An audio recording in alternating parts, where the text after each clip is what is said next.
Yeah, because the thing is, I have seen people getting their channel nuked over video games, and then they get their channel back, but it's a hassle. So, just in case, it's probably fine. Like what I showed is probably not against TOS, but just on the safe side. Anyway, right. So, the most interesting thing that has happened on the internet due to this conflict is that virtue signalers don't know how to virtue signal. Did you notice that? They're so fucking confused, chat. They are so utterly bewildered. They do not know how to virtue signal because up until now, you know, you usually sided with the Jews and you would never go wrong, right? It's like you're siding with Israel and stuff, but now it's problematic. Like if you're Hassan Piker and you're siding with Israel, then your community gives you backlash. There's people on Twitter that start digging into your history and stuff. They don't like that. But, you know, like, maybe siding with Palestine is the correct answer. I mean, you side with BLM, you know, you never go wrong by siding with BLM. Well, there have been porn stars that have been canceled. So, it's very confusing, because people want a virtue signal, you know? Like, you would think that maybe if they shut the fuck up, it's like, you don't really need to have, like, a political take on every issue. Like, it's okay if sometimes you take a chill pill. It's okay that if sometimes you just don't take a side. You know, it can happen. But no, like these people, they're used to it. It's like every time there's a major political event, they need to take a side. And they need to be on the right side of history, right? It's almost like the tweet should help them with their job prospects. I mean, how can you get a promotion if you don't tweet about politics? If you don't show how prestigious and virtuous you are? But in this situation, it's very difficult. Very difficult. Especially if you're a leftist. Because they get backlash from the far left. It's kind of like, you know, if you go to universities and they teach you that you need to be anti-capitalist, you need to be against white privilege, you need to be for decolonization, and like all the good shit, and then it's like, well, but like Israel is capitalist. Netanyahu looks white. They colonized. Okay, right? So it's interesting. Like they literally do not know which side to take. And again, like they can't just be like me and say like, well, I don't take a side. I mean, it's horrible what's happening there, but like, how can I help? No, like realistically speaking, like how can I help? Like what can I do? Like nothing. You know, if I tweet something on Twitter, does it help anyone? No. Okay. But most people can't think like me. No, like they must take a side. They must pick and choose. Modern morality is about popularity, not morality. That is actually a very good take. It is what's happening. Did they start using the word decolonize recently? Yes, there are like post-colonial studies at universities which covered this topic. But apparently, if I look at Twitter, decolonizing means killing people. That's what they're advocating.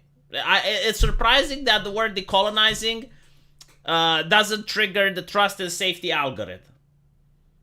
Interesting, right?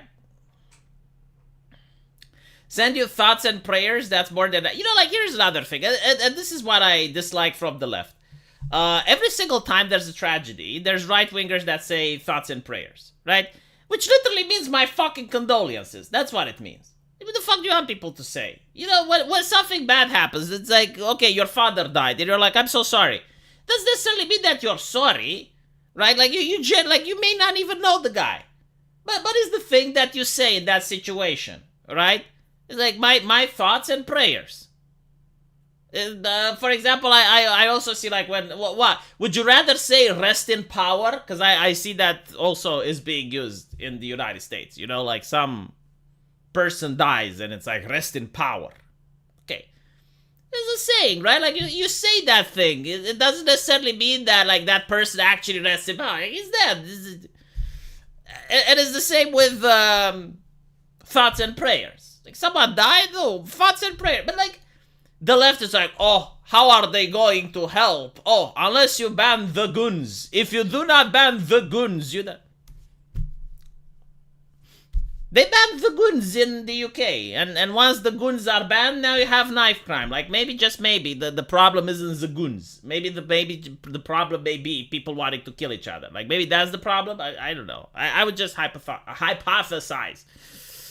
Also, like, a little known fact, in the UK, gun crime is also very high. But they don't talk about it in the media for some reason. Maybe they should ban the guns, huh?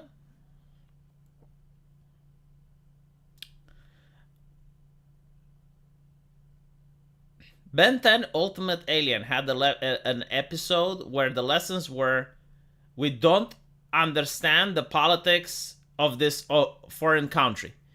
Yeah, I mean, no, here's the thing, right?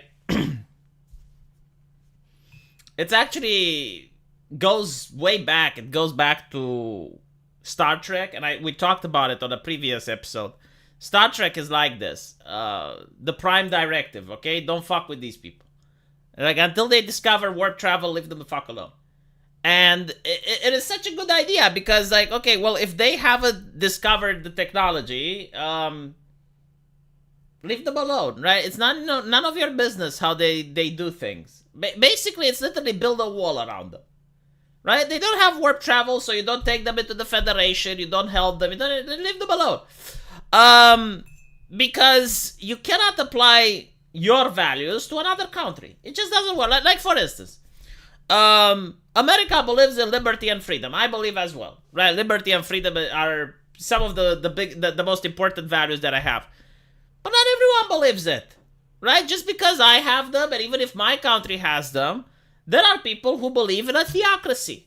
You will never, like, try to give them liberty and freedom. Like, they don't want it. Like, if you give them liberty and freedom, they vote for Sharia law. It's...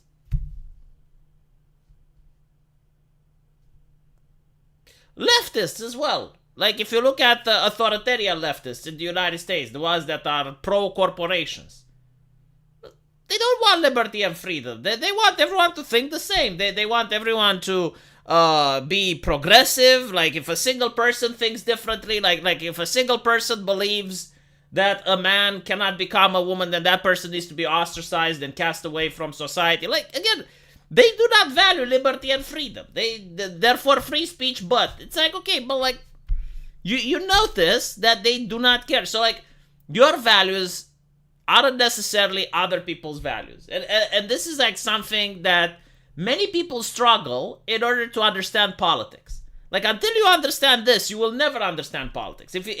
And by the way, like, this is like people from all over the political spectrum, they think the same. It's like, for example, even a leftist. The leftist will believe what I just said, that diversity, inclusion, equity, and all that. And they think that other people must believe it's good as well. Like, they cannot fathom that, like, another person just thinks differently. They will think that they're a grifter, they will think that they're an evil person, but they just can't fathom that there are people who genuinely do not agree with them. Finally allowed you to reconnect on stream. Well, thank you, Slixian. Welcome back. If only Japan was a theocracy, will now be colonizing Saturn. Japan used to actually be very theocratic. Like it's interesting, and it wasn't even that long ago, but like back during World War II, they believed in the God Emperor. I mean, they were a very different culture than they are today. You should read, like ask ChatGPT to tell you the first visit of Japan into the United States. It's fascinating, absolutely fascinating. It talks about how, because for a huge while, Japan was a closed society. Like no one went in, no one went out, like completely walled off from the rest of the world. And while the rest of the world was having industrialization, Japan was still trapped in a medieval era. So America goes there with their steamboats. Japan even now has the steamboats marked as one of the darkest days in their history. They called it the Black Ships. Google the Black Ships if you don't believe me. It's very fascinating. And it really shook their psyche so much that even today, it's like one of the worst days in Japan. Like, it's the Black Ships and the nuclear bombs. At least I get the nuclear bombs, but like, just imagine the Black Ship. So, why was it so? Because the technology used by those steamboats to level a Japanese port was so astonishing that they didn't even think that such level of destruction can exist. And that's what caused Japan to open and start trading with the world, was that event. But after that event, they wanted to visit America, right? Like, you must want to visit a society that's so advanced. I mean, to the point where they can bring that level of destruction. So the first ambassador had difficulty learning English because there was not a single person in Japan or in the nearby region that knew how to speak English. So he actually had to go, I think he had to learn Latin first. And then with Latin, he actually had to go to a Portuguese teacher. And the Portuguese teacher, using Latin, they communicated. So that's how he learned English. But once he went into the United States, he talks about how shocked he was about how wasteful Americans were because he could find iron on the beach, right? Like cans of tuna and other things that were just thrown away like trash, and like he couldn't comprehend because like in Japan that was valuable metal and it wouldn't just be allowed to be thrown away. And apparently he almost set fire to the hotel because he was embarrassed when like he thought it's not allowed to smoke in the room. So when the Americans came, like he hid his cigar in his sleeve and almost set fire. It's very interesting. Like there's an entire history of the man, but basically the thing where he felt very comfortable in the United States is when they went horseback riding because he could show the Americans how to properly ride a horse. In Japan they had like this tradition with horse riding, and it went back all the way to the samurai. So like he knew how to ride horses. But it's very wholesome. It's very interesting, right? The thing that really mind fucked him though, like this is the biggest cultural differences, is when he asked people for where George Washington lives. Where the descendants of George Washington live, because obviously he heard that Washington was one of the founding fathers and pivotal role in the U.S. history, and he was absolutely shocked and baffled that no one knew. Like they knew, oh yeah, well he has like a daughter. Like there is a descendant of Washington, a daughter or something, great granddaughter, but like no one knew where she lived. So like he was. It is very interesting. Seriously, it's absolutely fascinating to see this cultural exchange between Japan at the time and the United States. But yeah, you should look it up. The black ships. The painting is a little bit racist, by the way. At least the left considers it so, because I showed it to a leftist, like, oh my god, racism. It's like, dude, it has nothing to do with black people. Shut the fuck up. You know nothing. You just want to be offended. A Japanese book about the history of the United States from 1861, featuring such bizarre scenes as George Washington punching a tiger, John Adams battling an enormous snake, and Benjamin Franklin fighting a cannon that he holds with his bare hands. No, again, like, the Japanese were so bewildered by, Wait, is Arch in my chat? Because he's showing me some interesting things. The Japanese people were so bewildered by the might of, the American Navy that it influenced their society from that point forward. So, yeah, when they wrote the book, like, they must have thought that the American... I mean, think about it from this way. Like, you have a culture that's still in the medieval era, and it comes face to face with a society that's in the industrial era. I mean, the technological differences is so staggering that it might as well look like magic. Team V, I hate dev. Oh, well, we're going to have another talk this Saturday, won't we? Right. How long do we have until we talk about the ESG? 15 more minutes. Okay. I need to look more into the story with the black boats approaching feudal Japan. I imagine if it's like a drone were to fly over an uncontrollable tribe. That is actually a very good point. Yeah, it would be like if you had a tribe that never encountered civilization, or maybe they did, but like, like they just... Well, actually, hold on. There's actually a better example for that. The pilot cults. So this is also from Japan. but it also involves the Allies. I don't know if the Japanese were as nice though, because back then they were a little bit more how should I put it? Expansionists, yes, expansionists. now they weren't so expand. So during World War II, and this was like battles in the Pacific, there were many tribes living on islands that never had any contact with civilization. But due to the nature of the war, many of these islands had to be used as military bases.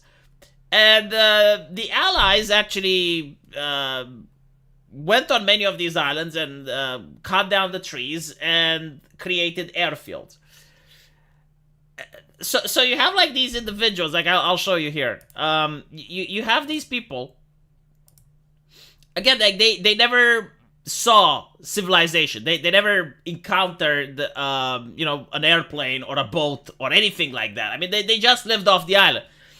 And when the Americans came, they started like giving them goods. Like the soldiers noticed them, and they would just give them rations. They would give them supplies.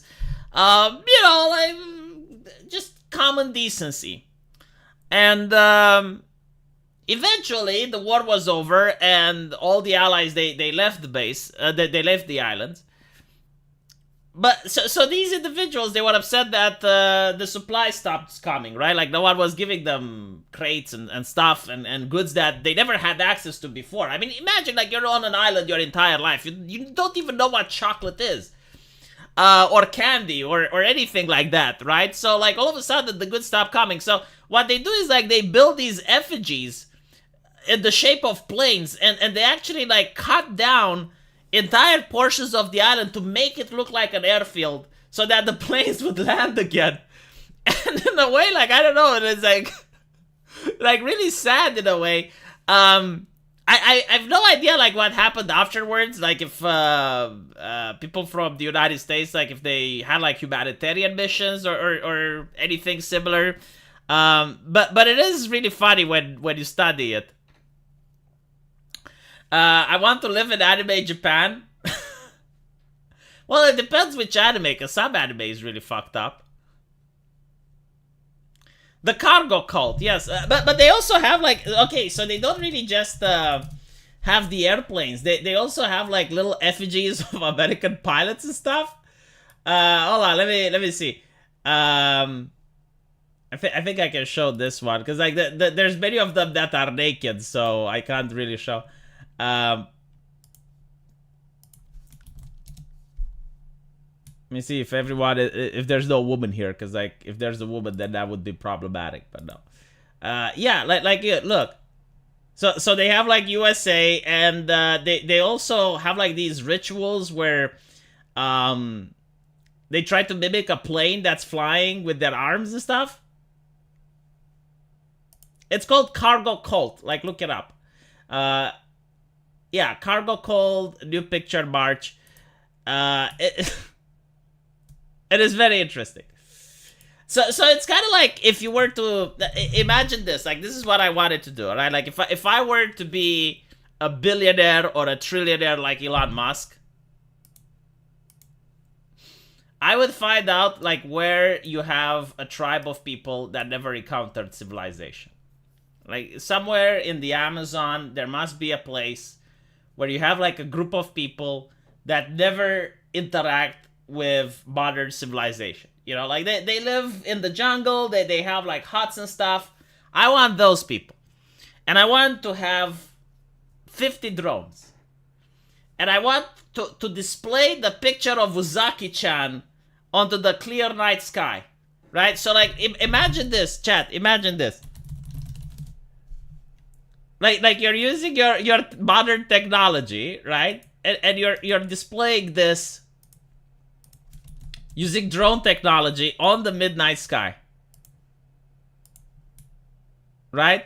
And maybe, just maybe, you're like using some paradrops to also drop some food and like useful items. And then maybe you keep it up for like an entire month. Like you just display Uzaki-chan on the night sky. And then you stop. And I want to know if they start building effigies of Uzaki-chan. Chat, am I a bad person? Am I a bad person for suggesting this, or is it like this is my dream? This is what, unironically, this is what I would do if I had money. If I had Elon Musk level of wealth, I would do this. You would draw a dick? No. No. I wouldn't draw a dick. I wouldn't put someone's like actual face. I wouldn't put Elon's face. No. When I have Jeff Bezos' money, I will make it happen. I will donate for this. Can you imagine though? Like, imagine one of those individuals, right? Like if you have a time machine and you go like back when the Roman Empire was a thing, and you display with Zaki-chan on the sky, what would they say?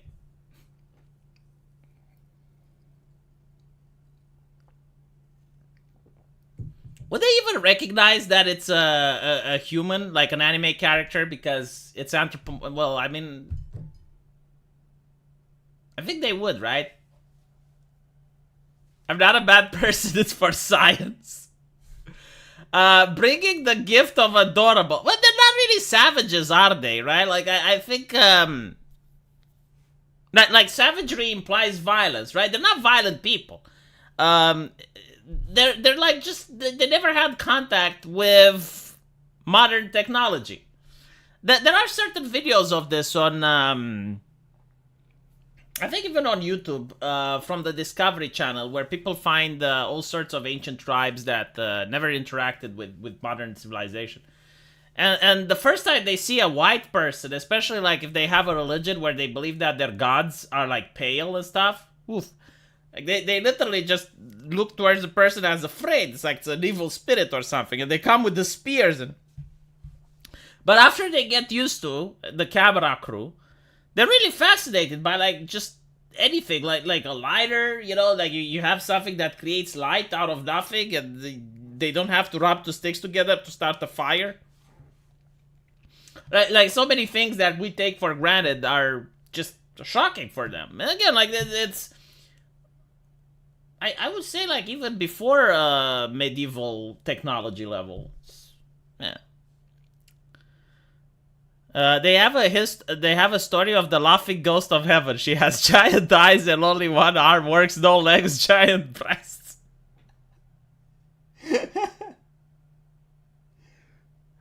you know what you could? Oh my god! Like what? Holy shit! Like think about it this way: what if you show them Muzaki-chan, and you know like you pattern drop like some actual goods and stuff.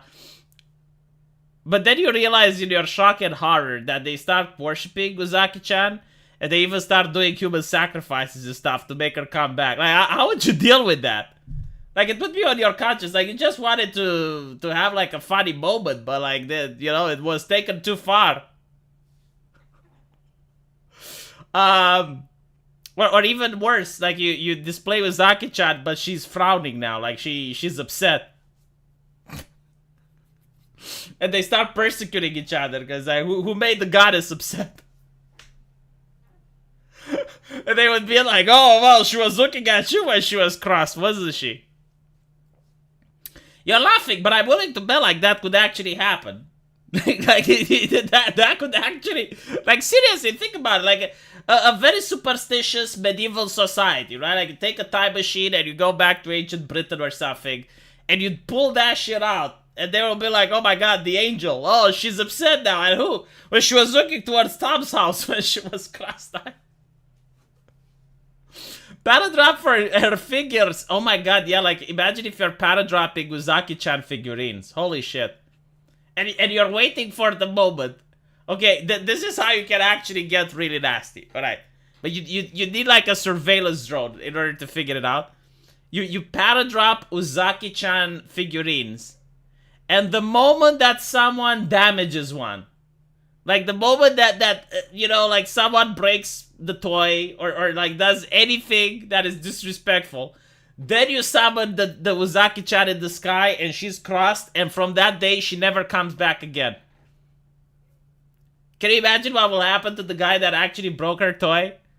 The person that broke the figurine? I wouldn't want to be them. I just say. That's probably the first thing that they will do. Is like, okay, well, what happened? Someone disrespected the goddess. Oh, is that why she's not coming back? Like, what if you display? Okay, what if you display a monster girl though, like a labia? Holy shit! Like if you display a labia, display a snake. That would be even more. Just.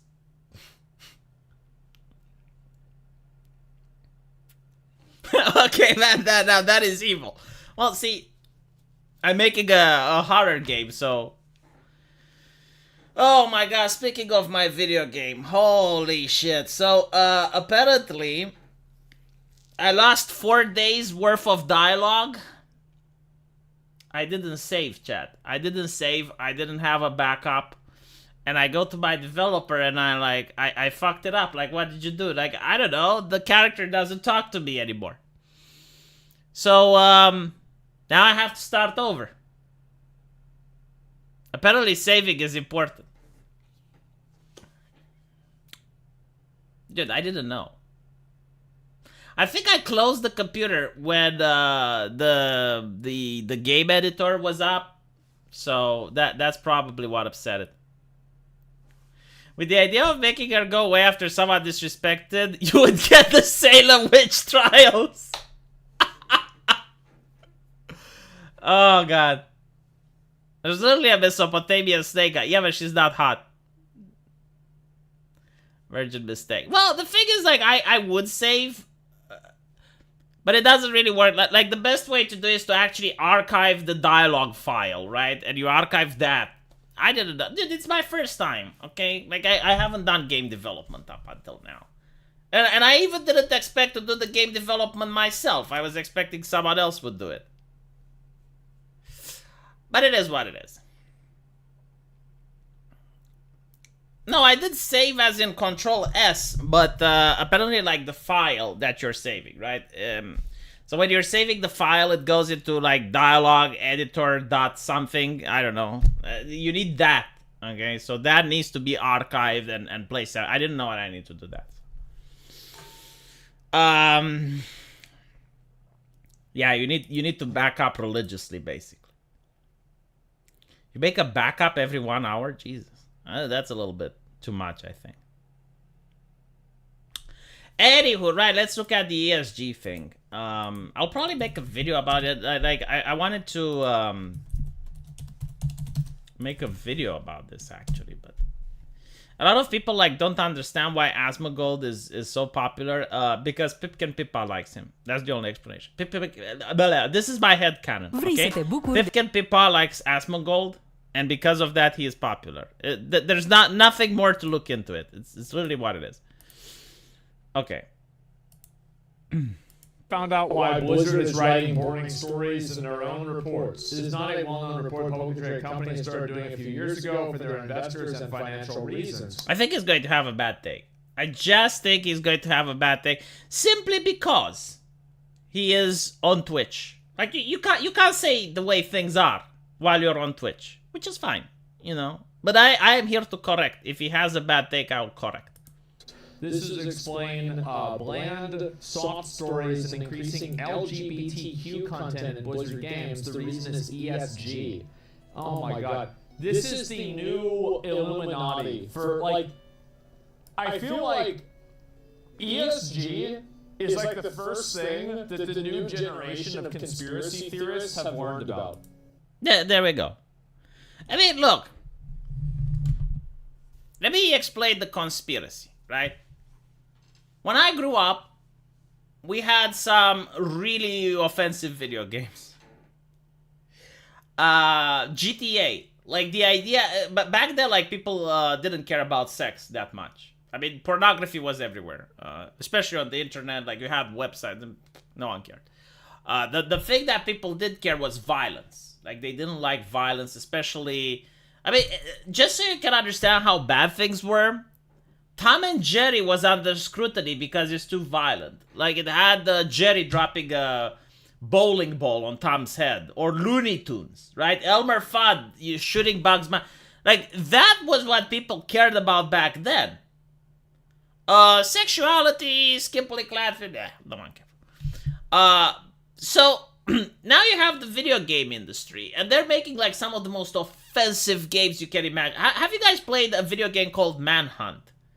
It's done by GTA. I think like that is one of the most violent games that has ever been made, and it's not only that, but you have the whole plot of the game. Just so you can understand, like again, this is a game made by the Rockstar, so the same company which made GTA. And in this game, you have a serial killer, if I remember correctly, and he gets death row. And he actually did it. Like, we're not talking about like a gray or a mortal ambiguous character. No. Like he is like literally an unhinged individual, and you get to play as him. As a developer, you should save every time you make a change. I will. Well, not every time I make a change, but I will save more often. Anyway, so you get to play as this unhinged individual, and you are rescued from death row by a billionaire. And the billionaire, apparently, like, he likes spanking it to murder, right? Like, when he sees, like, gory stuff, it turns him on. And that is, like, the, I want to play Uncensored Manhunt 2. I wonder if it's on Steam. Like, let me actually check. I don't think, like, you can even buy the game legit anymore. Oh, you can! Oh, I didn't know that. Okay, so it's from Rockstar. Yeah, it's, what is its rating? Is it R? Oh, wow, the graphics still looks good. I wonder if you can play it on YouTube. I mean, again, it's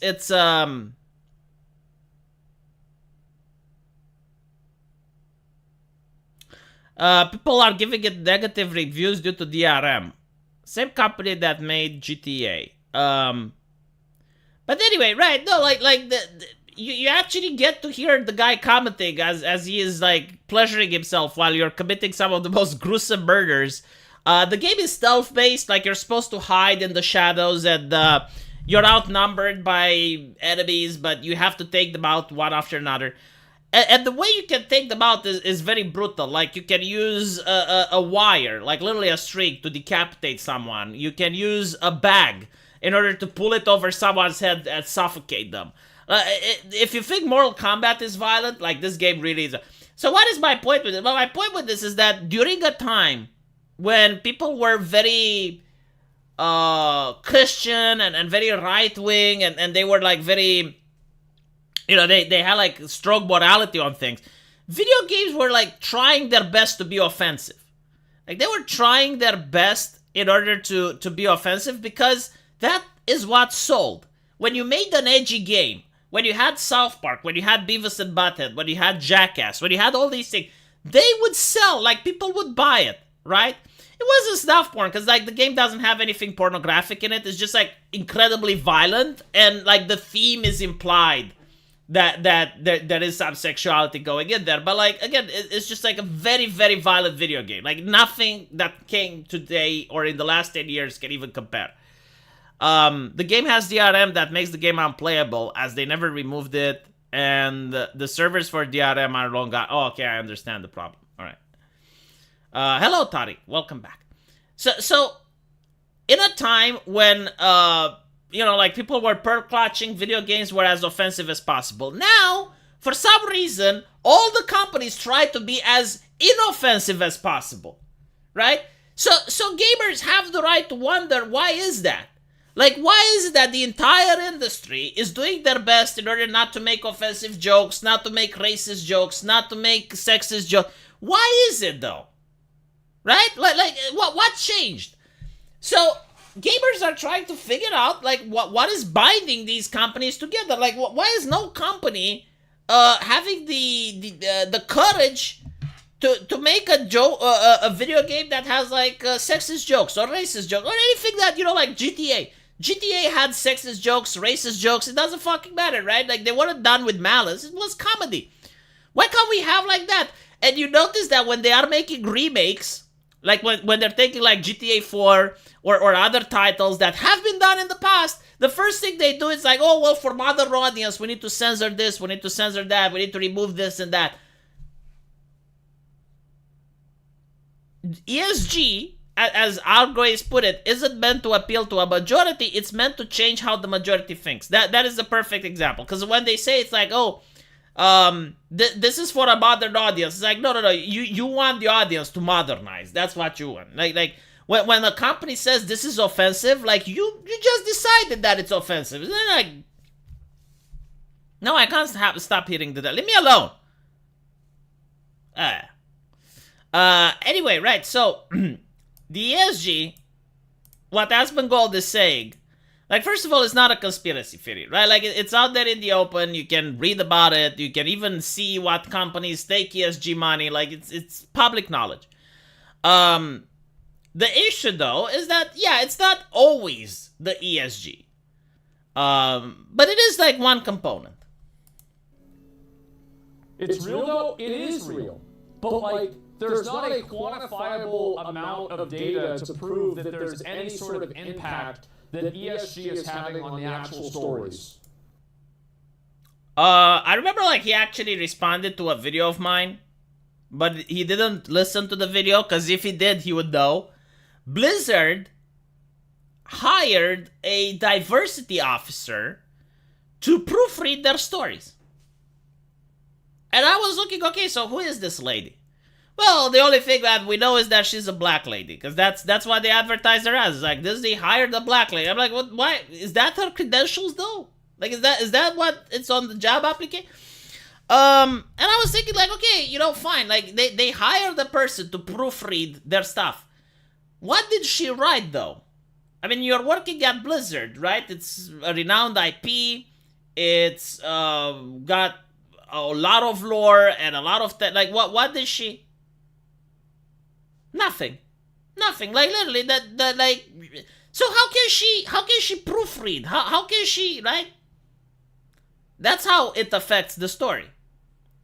And, just because something is not quantifiable, like just because no one has done a research, that doesn't mean that it doesn't happen. Have your developer taught you to use Git and then use it for backup and history, or don't and avoid overly complicated tools? From what I understand, like, me learning Git would actually take more than actually just doing the video game. Like, it's for a person like me with zero experience in game development. I'm just inputting the dialogue, basically. So, anyway, also, we don't like the idea of clouds. I don't like clouds. Ever since I, like... If you use, for example, Google Docs, which is in the cloud, and then an AI or something like finds that you have something problematic in the content, all of a sudden it can terminate your Google account, remove your stuff. Like, no, I do not want the cloud. My grandfather didn't use the cloud. If my grandfather didn't use the cloud, neither will I. Anyway, right. So moving back to the thing with the ESG. The way you can explain it to Asmongold, this is how I would do it. I would tell Asmongold that, how there's very little representation in Hollywood movies. Like, you look at Marvel Comics, right? Name me LGBT heroes from Marvel Comics. I mean, you go on Wikipedia and you just keep scrolling down and scrolling down and scrolling. Like, there's many examples. Now name me LGBT heroes on the big screen. Like, from the Avengers. Who's LGBT, right? The Hulk? No, like, he likes Black Widow and vice versa. Tony Stark? No, he's straight. He's got a daughter, right?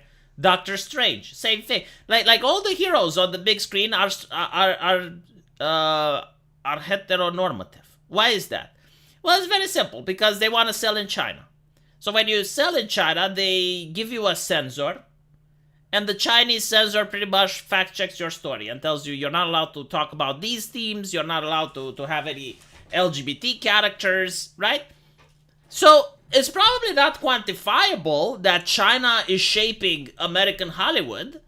No one did a research to see, like, what themes would the directors want to introduce. But the reality is that, yeah, it's demonstrable. Like, you can actually talk to any director and they will flat out tell you that they have influenced American entertainment.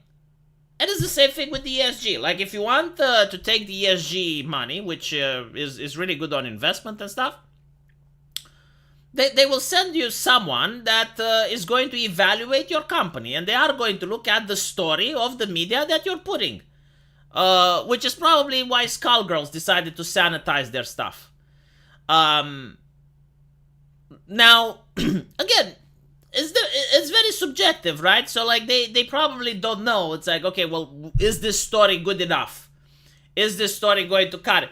So what they do is they hire consultants. That's what they do. They hire, like, the diversity lady, which is going to look at what the game developers are putting, and she's going to flag every single sexist joke or racist joke or anything that she deems problematic.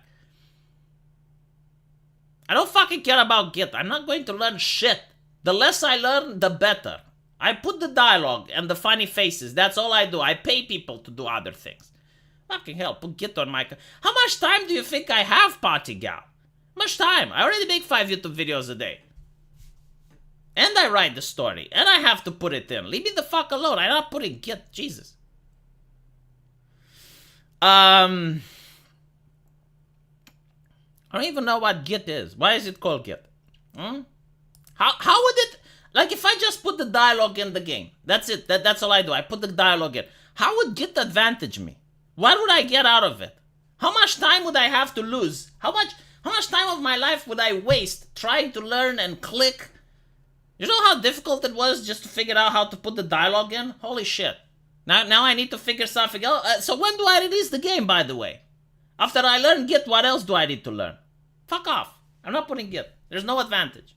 I'll just archive manually. I put backups. That's it. Jesus. There was another thing that I hated. After Effects. Oh my fucking god. Like everyone, oh my god, use After Effects. And there was another one. GIMP. Rags told me. Oh, use GIMP. GIMP for thumbnails. GIMP for... My god, like that shit had more buttons than a spaceship. But buttons every fucking where. And when you open something with layers and... Good. You could spend 4 days learning. Look, 4 days. 4 fucking days of my life. 4 days of my... Get the fuck... I would rather... Like, if I were to spend time learning something, I would unironically learn Life 2D. Like, I would learn something that's actually useful. Like, why the fuck would I... Git backs up your code. I don't code. What would I lose? I do not code. Jesus. You people are horrible. Why don't you use it? Version control. Why would I need to control my versions? Leave me alone. It's good to change the layout of GIMP to match PlayStation.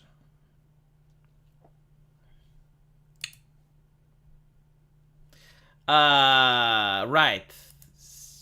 Should we go back listening to more Asmongold? Hold on. It's not. And yes, no, ESG, and I want everybody to understand, ESG is a real thing. It is a real, absolute thing. They're losing money.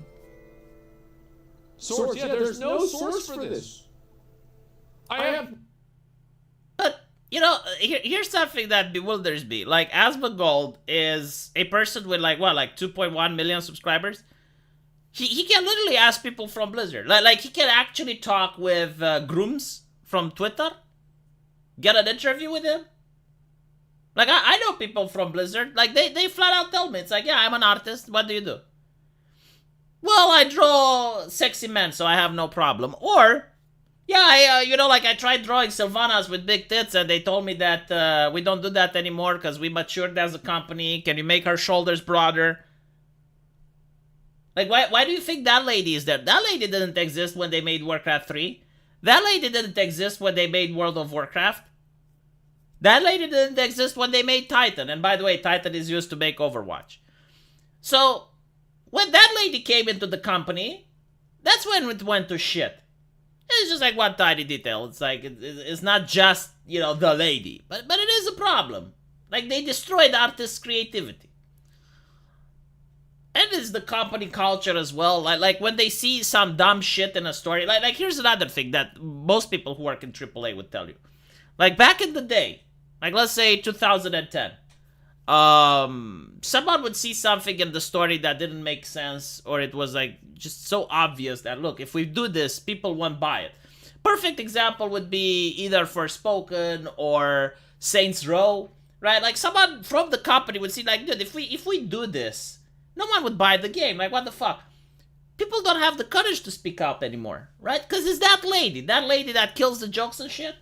That lady is also the one that monitors employees, and if you speak out, and especially like if you speak out on something that makes sense, then you're on the record. Now they're not going to they're not going to fire you for speaking out, but then they will open your file and they will see, okay, so this guy was late 3 days in a row. 5 months ago he was late, and we have another employee that said that he raised his voice at her, made her feel unsafe, right? And they have like a folder and they fire you. So because of that, no one speaks out. Like no one talks anything, right? So that's why you have bad games. It's all of these things put together. It's the corporate culture. And the corporate culture is designed in order to maximize the ESG. So Asmongold is correct. Like, yeah, there are no studies. There are, like, you don't know how much a company is influenced by it. But the corporate culture is set up in a way not to please the customer, but to please the investor. And the investor is ESG. I hope I managed to express it in a way that Asmongold manages to understand. No problem. Saying, like, for example, whenever Blizzard did this, I shit on them. There's a video about it. I absolutely shit on them. Everybody did. You don't remember the graph they had in Overwatch? No, I did. I think Blizzard is into this stuff anyway. I think they hired a bunch of people. Like, you look at the people that are... I mean, it is a self-fulfilling prophecy. And, like, it's exactly what I've been saying, right? In order to, like, create your company that's ESG friendly, like Blizzard is a massive company. It's not like the shareholders or the CEO can just like supervise everyone and make sure that their stories are accurate. No, they hire middle management. They hire that lady, right? And then that lady exists at every company except for their Chinese branches. Like the Chinese branches for some reason doesn't have that lady. Chinese branches don't have diversity.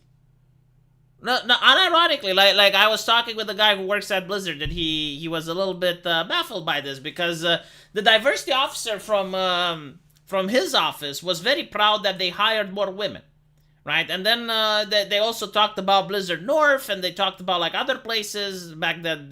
Blizzard North was still a thing, and he goes like, okay, but like how many did they hire in China? And everyone was looking at him like he's stinky, like you're not supposed to ask that, right? Because they don't have diversity officers in China. Interesting. But anyway, right, so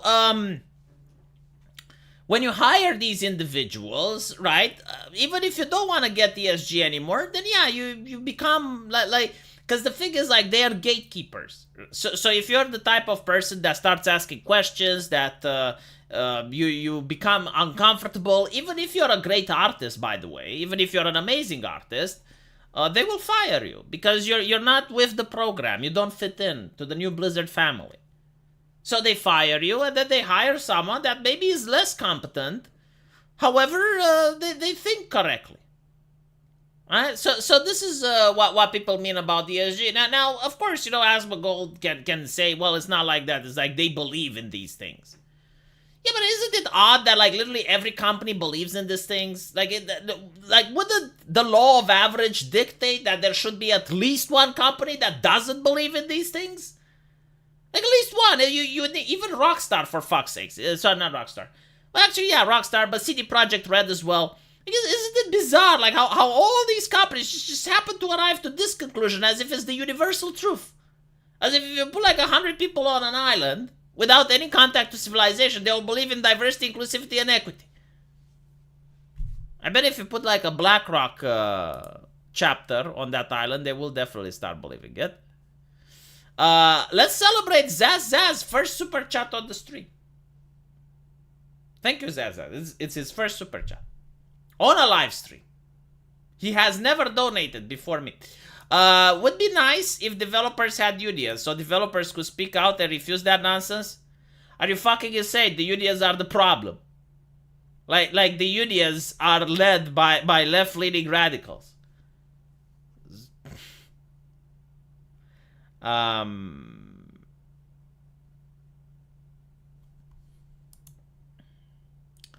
That I don't even know if there are like right-wing unions. Like that would be interesting. But no, when developers unionize, they're usually unionizing around the idea and concept of socialism, and they're very materialistic. Like they're not interested in making a better product. They're just interested in making more money. So basically, like the unions will just demand higher pay, but they're not interested in like allowing artists to be more creative or anything like that. Just give me more money. Yeah, literally, the union are those people. Like, we won't see another game like Manhunt again. Maybe you will. Don't say never, you know, like, maybe you will. But to be honest, I think there may be a game which was banned on Steam also for violence. I think it may have been called Succubus or something, where it was also like over-the-top violent. It wasn't a hentai game, it was just like a very violent game. I forgot the name of it, to be honest. But it was like incredibly violent. Like you could literally perform abortions on the enemies. Like you rip open their bellies and... the thing is, like, people aren't like really that into violence anymore, I would suppose. It's... like, it doesn't impress anyone, right? Now it's all about sex. Like, if your game has a booba, it freaks the American sensibilities. It, you know, it's offensive. It's horrible. Hatred. I don't know. No. Hatred was the one with the serial killer. Hatred was also another game that was meh. Like some guy that shoots people. Okay. I think it was Agony, yeah, something like that. But like the idea that it's not even that popular and that famous proves my point. Like, people just don't fucking care. Take into account that it's also Steam. Like, Steam also bans a lot of games. So like, if you were to make an edgy game, Steam may not choose to sell it. And that is also an issue. So yeah, like most of the industry is controlled. Because a lot of people ask, it's like, well, why don't indie developers make games like Running with Scissors, like Postal, and it would get banned on Steam. I even saw the owner of Postal blocking people, and I was like, wow, how far the mighty have fallen. Running with Scissors Twitter account was banning people because people were disagreeing that you can create offensive games today. And I was like, well, Postal was an insanely offensive game when it came out. I mean, you can use cats as silencers. They made fun of Muslims. They made fun of immigrants. You can piss on your dad's grave. You can piss on people. Like, it was a video game that was incredibly offensive on purpose. If you tried making it today, it would never work. Like, Steam would ban it. If you made a video game today, which, so let's see. They made fun of parent associations, they made fun of priests, they made fun of Muslims and immigrants. Like, back then, this were the cultural taboos. Like, they took every single cultural taboo and made fun of. So let's see, imagine a video game today where you make fun about the ADL, you make fun about Muslims, you make fun about BLM, you make fun of Antifa, you make fun of all these things. It would be banned from Steam. Like, unironically, just, that game would be banned everywhere. It would be banned from social media. Like, if you tried to Steam it, you'd get your account banned. It would get banned from Steam. It would get banned from everywhere. From GOG. Like, you just can't, right? So I guess, like, the only way of having such a game would be to, like, literally just sell the physical discs. Like, you put it on USBs and just, like, physically sell it to people, door to door. That would literally be, like, the only way that game would exist. Hi V, hope your day is good. I'm having one of those days. Well, I'm sorry to hear that, but I was showing American Outlier. He's making a manga. Did you guys know? I was showing that ChatGPT now allows pictures, and you can actually show a picture of a manga, and you can ask it stuff, and it gives like really good replies. The intern running the Twitter account has quite literally never played the Postal game. Like what I'm really afraid of is that the intern running the Twitter account may actually be the owner of the game, like the developer. That would be even a bigger yikes. Anyway, I'll do American Outlier a favor and stop the stream now. Should he be? He should have been here earlier. All jokes aside, I do need to put the dialogue in because I'm really behind schedule for some reason. And no, I'm not learning yet. But I do thank you guys for watching the stream, and thank you for the super chats. And I'll see you guys tomorrow. Take care.